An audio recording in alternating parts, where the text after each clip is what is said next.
listening. Walk us through the president's agenda as he heads to this important swing state.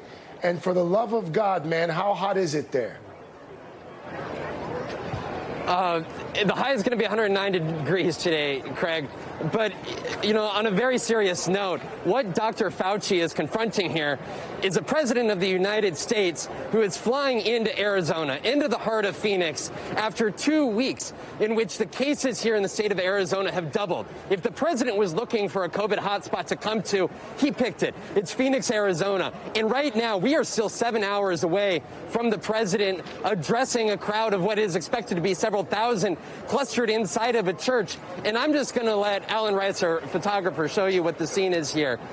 Because the reality, I said, is this is the moment that the president of the United States is coming in, welcoming his supporters into one church congregation with hardly any mask wearing taking place here. You know, one gentleman just handed me a paper here. There's a protest against mask mandate in public settings tomorrow at City Hall. You also see the likes, I said it's 109 degrees, but you see the likes of this Mr. Effort, which is quite conveniently sharing everybody's hopefully not COVID symptoms with one another. You know, this is the tough part here, because the president of the United States understands how important Arizona is. This is the state, Craig, that could clinch the White House for Joe Biden. In 2018, Democrat Kyrsten Sinema won the Senate race here, and the reality is setting in. If Joe Biden is able to win the likes of Michigan and Pennsylvania, it could be Arizona it costs him. And right now, he is neck and neck in polling with Joe Biden here in this state. And that's why it should be no surprise that he's chosen to come here twice in just as many months, Craig. Vaughn, do me a favor and ask your photographer once again to give me a pan of the crowd, if he can. I just want to see more of the crowd. And I want to bring back David Jolly for just a moment here, and Dr. Redletter as well. And the reality is, like as we look at this crowd, it's like a setup there's not for a new outbreak and new burst in the number of cases there. So horrible. And also not socially distancing at all either. And Craig, if I could also add, you guys were just talking about testing issues and the president of the United States suggesting there should be a slowdown in testing. There already is in Arizona. Not only are folks waiting hours, there are folks who are being denied tests here over the course of this weekend. And here, the federal government is needed. I was just with the governor's office just yesterday afternoon.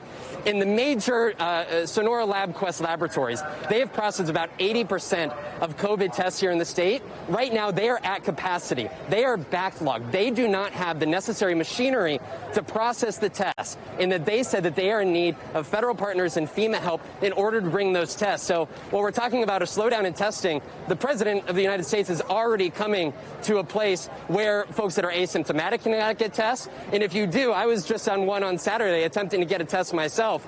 The wait was 5.5 hours on Saturday afternoon, and it was 104 degrees. You had folks waiting outside with masks on, a good number of them clearly not in the best of conditions. And so the president of the United States suggests about slowing down at a time in which the state acknowledges that we are not on a downward trajectory. And when you hold events like this, the unfortunately reality, I've got to tell you, Craig, my folks live just 3 miles down the road from here.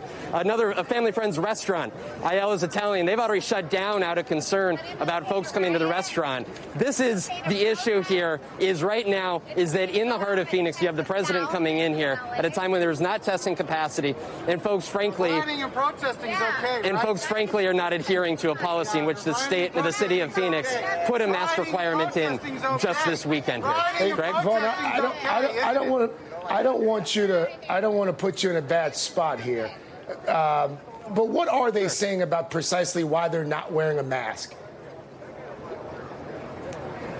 Do you mind if I ask you guys, why not wear a mask? It's not about the mask. It's about the hypocrisy. The hypocrisy that it is okay for tens of thousands of people to go and riot, to go and protest, but you cannot have a group of 1,000 or I don't know how many many people are here. But this is not Are you okay. concerned about your guys' own health? And that I am not. Why don't you cover the protesters and ask why they aren't wearing a mask? Why didn't you do that? The protesters at those events are wearing masks. I'm asking What's that? you guys. I'm asking you guys. I'm asking you a question. Why don't you I'm ask? asking you. I'm asking you a You question. did ask a great number of folks why they were I'm not wearing asking you a masks. question. Why aren't they wearing a mask? And why isn't the liberal news media focusing on them not wearing a mask? Could I ask you, sir, why not you yourself? I'm asking you a question. You didn't answer my question. Answer my question first. Would you like to offer? I mean, does it concern you here? No, it does not concern me. Why not? Because we've had this virus in the States for how long?